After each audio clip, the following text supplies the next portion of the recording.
I hear it all the time from Packer fans. Let it go. It was 1985. Look at our team. We've won Super Bowls in 3 different generations. To which my answer to Packer fans is 2 things. 1, yeah, you're right, I can't say shit. And number 2 is, fuck you, leave me alone. You wish you had a team like the 85 Bears. I hear it out here from Viking fans too. 1985 was 20-something damn years ago. Why didn't your team try winning the Super Bowl now? I tell you what, Viking fans, when your team ever wins a Super Bowl, then you have the right to talk to me. Instead, just remember, you were the Buffalo Bills before the Buffalo Bills were the Buffalo Bills. 4 Super Bowl losses in the 70s? How'd that work out? Exactly. Shut your mouths! So anyways, when it comes to the subject of the 85 Bears, it's kind of a topic that as the years go by, it kind of becomes a growing boulder or snowball that just continues to grow in size in terms of the epicness, the legendary status of that team.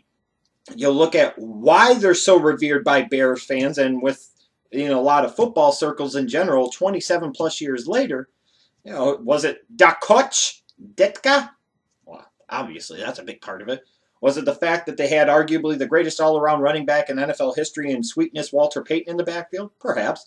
The punky QB, Jim McMahon, a great offensive line, a phenomenal defense under Buddy Ryan using that 46 scheme that had Pro Bowlers and Hall of Famers all throughout? Was it the fact that they went 15-1 in the regular season, dominated in the playoffs, that defense only surrendered 10 points in 3 playoff games? An unmatched achievement ever since. It's all those things. Plus the passage of time, too.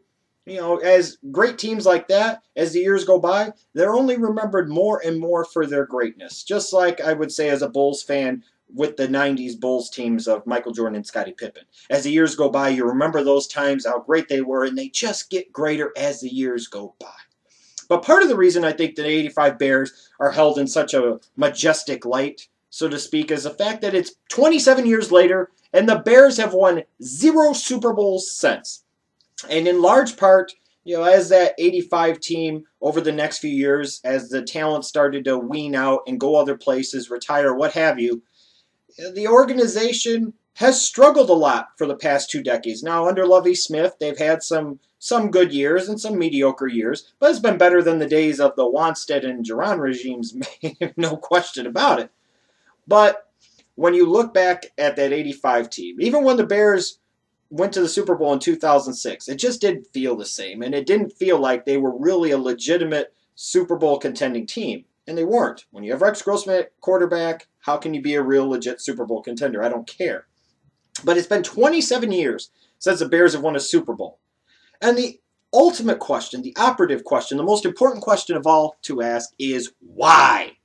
Why an organization that once was the toast of the NFL in a lot of sense in the mid-'80s, why now in 2012 have they not won a Super Bowl since? Why are they not an organization that could be a consistent playoff contender year in and year out, or a consistent Super Bowl threat year in and year out?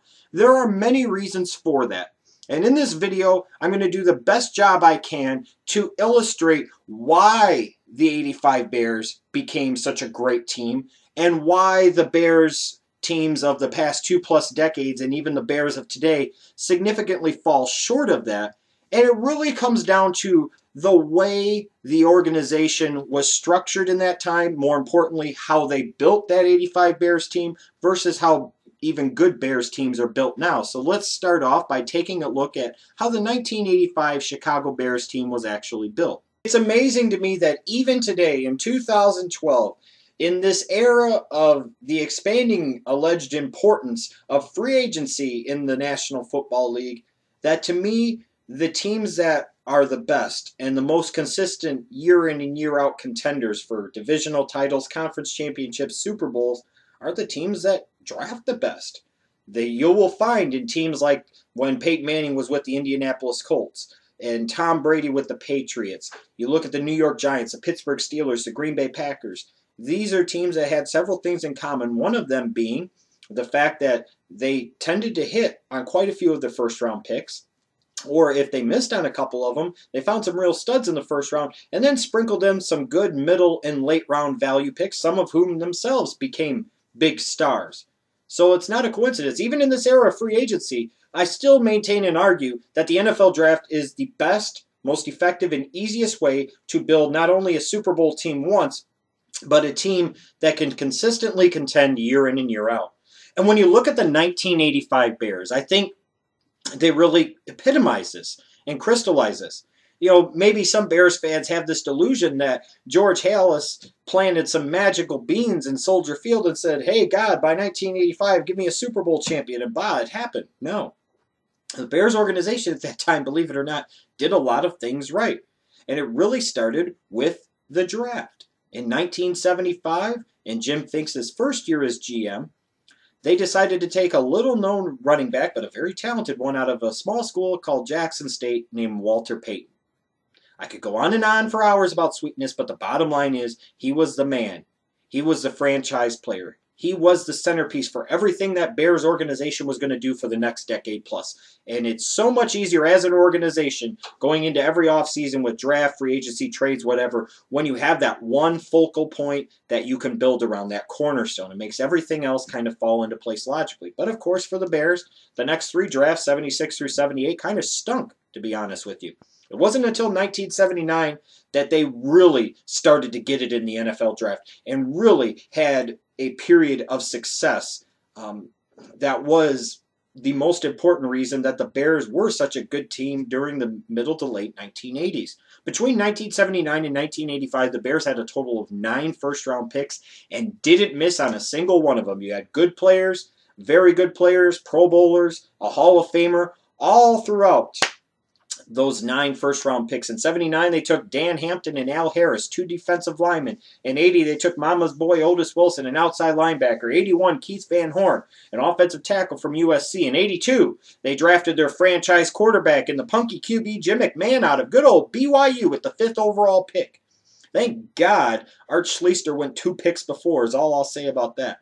In 83, they had 2 more first-round picks and used them on Jimbo Covert, Dan Marino's old blindside protector at Pittsburgh, and then a wide receiver with world-class speed and Willie Gauld out of Tennessee. 84 brought you Wilbur Marshall, the outside linebacker out of Florida. And then 85, they threw in a household appliance, the refrigerator, William Perry, the defensive tackle out of Clemson. Those 9 picks, they didn't miss with a single one. In fact, their first-round draft history alone during that period of time was so good that Al Harris skipped the entire 1985 season due to a contract dispute with the Bears organization, and the Bears team was even better without him. That's how great their performance just was in the first round alone during that stretch of time between 79 to 85. But it's not just about the first-round picks. Look at some other guys they took in the middle and late rounds between 79 and 85. After they took Van Horn in the first round, in 81, they found an even better player in the second round, a linebacker from Baylor named Samurai Mike Singletary, who's in the Hall of Fame.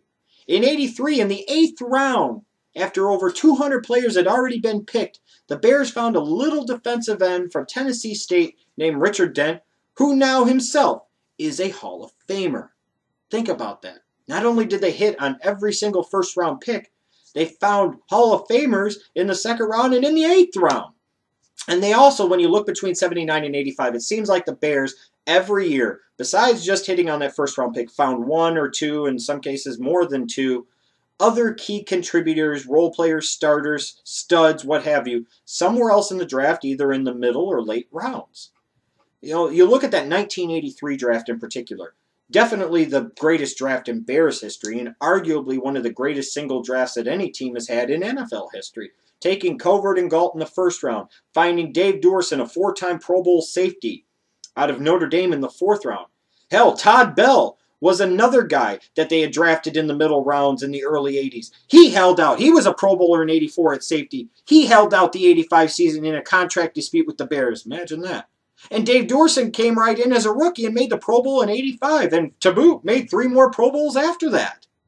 They took Tom Thayer, offensive guard from Notre Dame in the 4th round. That same 4th round in that same draft of 83. A guy who was part of that great offensive line the Bears had in the late 80s. maybe the best offensive line in football during that time. And in the 8th round, they found Marc, a guard out of Iowa. Made a couple of Pro Bowls in his career. A great right guard. Again, a center point, a focal point of that great interior Bears offensive line during the 80s. And then, of course, again, Richard Dent, their other 8th round pick. What a phenomenal draft. Talent at the top, talent in the middle, and talent at the bottom.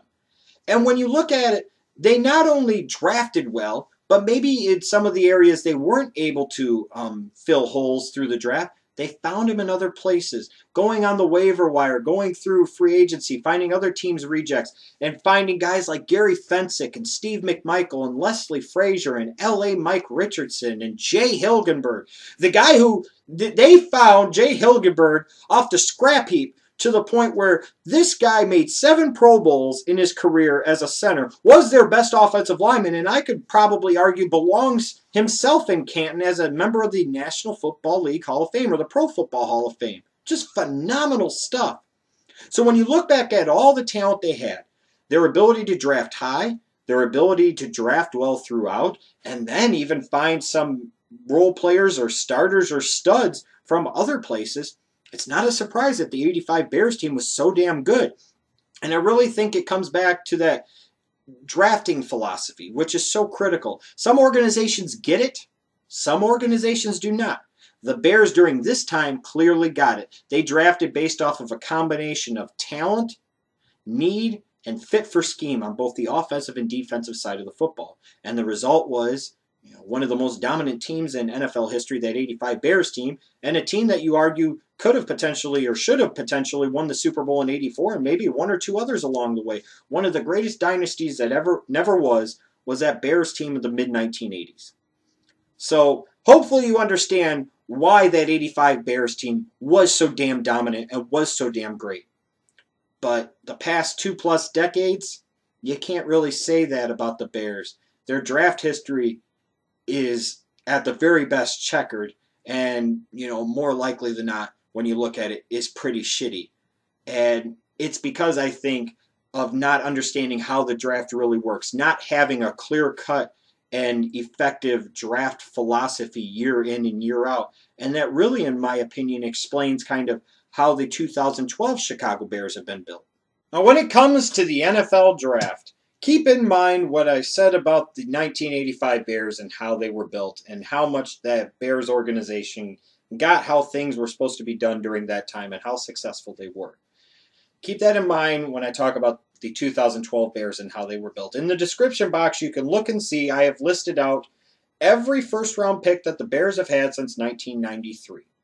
You will also see, especially for the years that the Bears missed on their first-round pick, suffice it to say, there were many of them.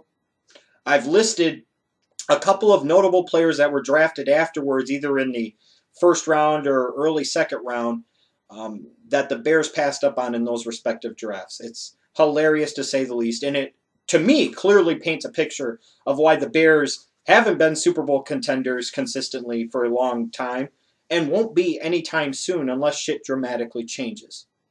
So when we talk about the 2012 Bears and how they've been built, I want you to keep this in mind. When I've talked about the fact that between 79 and 85, the Bears had 9 first-round picks and didn't miss on a single one, well, we'll go a little bit farther back in time. Since 2000, the Bears have had a draft history riddled with notable busts. And in fact, on this 2012 team, only 2 first-round picks are actually starting. One, of course, is Brian Urlacher, who they took with the 9th overall pick in 2000. And don't have these delusions that GM Marc at the time knew what the hell he was doing. The 2 years before, he took fucking Curtis Enis and Cade McNown in the first round. The year afterwards, he took David Terrell in the first round. The only reason the Chicago Bears ended up with Brian Urlacher was because Marc really coveted Thomas Jones or Plaxico Burress. And thank God, the Arizona Cardinals and the Pittsburgh Steelers took those options away from him, so they had to take this great athlete from New Mexico that the Bears organization had no clue what the hell they were going to do with him. Their only other first-round pick that's a starter on the team right now is Gabe Karimi. They took him in the first round in 2011. And he's been so great that on a shitty Bears line, he got demoted from his spot at right tackle and is only now starting at right guard because of injury. That's bad. Remember all those first-round picks I said that were key contributors, including a Hall of Famer in there? Well, the Bears got one Hall of Famer since 2000, but that's about it. All those other misses. Now, to be fair, one thing that you did see at times during the Angelo regime, and we'll see if we get any of the same success out of Phil Emery and his regime, is the Bears had some mid-round success when it came to drafting defensive players, going back to 2003, getting Peanut Tillman in the second round and Briggs in the third round. What a great draft. Doesn't make up for the fact that they drafted Michael Haynes and Rex Grossman in the first round, mind you. They might as well just take a Peanut in the first and Briggs in the fucking second, or vice versa. It doesn't matter. Imagine if they'd hit on just one of those 2 first-round picks in 2003. How much better that organization would still be today. But finding other guys like Henry Melton and Steve Apaya and Major Wright and Chris Conte, they found some nice defensive players in the middle portions of the draft. Corey Wooten's another one. But they've overdrafted that position too much. You know, it's via the fact that they spent so many picks on defensive linemen and defensive backs that they were just bound to stumble into some successful players at some point in time. But they've had so many notable busts as well in the second, third, fourth, fifth, sixth, whatever the fuck round. Guys that just never made it, never had a shot, or if they did, they didn't last very long. So it's almost just out of dumb luck and circumstance. Eventually they were going to find some decent players in those draft slots. But man, they spent a lot of picks to get there. The Bears' organizational philosophy, especially under Jerry Angelo, and it seems to be under Phil Emery too for whatever damn reason, is they focus on players that have a good floor, a nice high floor, and maybe a little bit of a lower ceiling because they like the safe picks. They don't like to take great risks. Well, sometimes, damn it, the greater the risk potentially, the greater the reward. And we could see with the Bears over the past 2 decades in large part, this emphasis that goes back to Hatley and even before him, and with Angelo especially, and I still think with Emery as well, is focus on high floor players. It hasn't worked. Dumbasses. What would you rather have? A house with a nice high floor and a low ceiling? Oh, you know what? I don't know. I like going into a house and seeing one with a fucking vaulted ceiling instead of having a ceiling at 7 or 8 feet above my head. How about looking at this fucking vaulted ceiling that's 15 feet above my head? That looks pretty damn impressive. You know why the Bears don't want that high ceiling? What, they don't want to dust the cobwebs out of the crevices? Who gives a shit about the cobwebs? The vaulted ceiling. It looks majestic. It's 15 feet high. Damn it. So with all of this emphasis on finding players with good floors and low ceilings, of course, because they're idiots, the Bears have, by and large part, failed in the draft, which has led to an overuse of free agency to make up for some of those draft failings. Let's face it, as many picks that Jerry Angelo in particular spent on the defensive line, both end and tackle, if even a couple more of those players had really panned out and had really been successful, the Bears wouldn't have had any need to sign Julius Peppers in free agency in 2010. Yes, he's a good player, borderline Hall of Famer maybe someday, guy that's still, arguably a Pro Bowl caliber player. But would I rather sign a guy in free agency that's already had 8 or 9 good seasons behind him and maybe only has a couple more ahead of him? Or would I rather draft a guy just like that who's only 21 or 22 years old and has all of his best football still ahead of him? It's also due to all these failings in the draft, both in the first round and especially on the offensive side of the ball in the middle and late rounds of the draft, that they've had to use trades as an organization to compensate for these failures. They gave up 2 first-round picks, an NFL starting quarterback at the time anyways, Kyle Orton, and a 3rd-round pick to get Jay Cutler from the Denver Broncos. Why did they do that? Because of things like giving up the 11th overall pick in '97 to the Seahawks for Rick Mirer. Drafting Cade McNown, number 12 overall in '99. Drafting Rex fucking Grossman, number 22 overall in 2003. All these notable failures over the years at the quarterback position for the Bears, failure to address it properly in free agency, trade, the draft, everything, led to the Bears significantly overpaying to get Jay Cutler from the Denver Broncos. And why is that bad? They lost 2 first-round picks. That's devastating to a team that, in general, can't draft well in the first round to begin with. You might say, well, what the fuck's the difference? Well, you'd hope at some point you get 1 or 2 of those damn first-round picks, right? But when you bring in this guy and then you don't have any first-round picks, then that year or the year after to surround him with offensive talent, it's not hard to see why at times, besides other things I could bash Cutler for, why he struggled at times. Because they're not in a position to draft impact offensive linemen or impact wide receivers. And then, because they failed so many times to draft a #1 wide receiver over the years, they had to go give up 2 third-round picks for Brandon Marshall. It'll probably be the signature move of Phil Emery's tenure as Bears GM. By far the best move he's ever going to make. But the problem is, if the Bears had drafted the position better, they could have used those third-round picks on offensive linemen, on tight ends, on running backs, on defensive players, what have you, or on wide receivers to go around a guy who you had already drafted as your #1.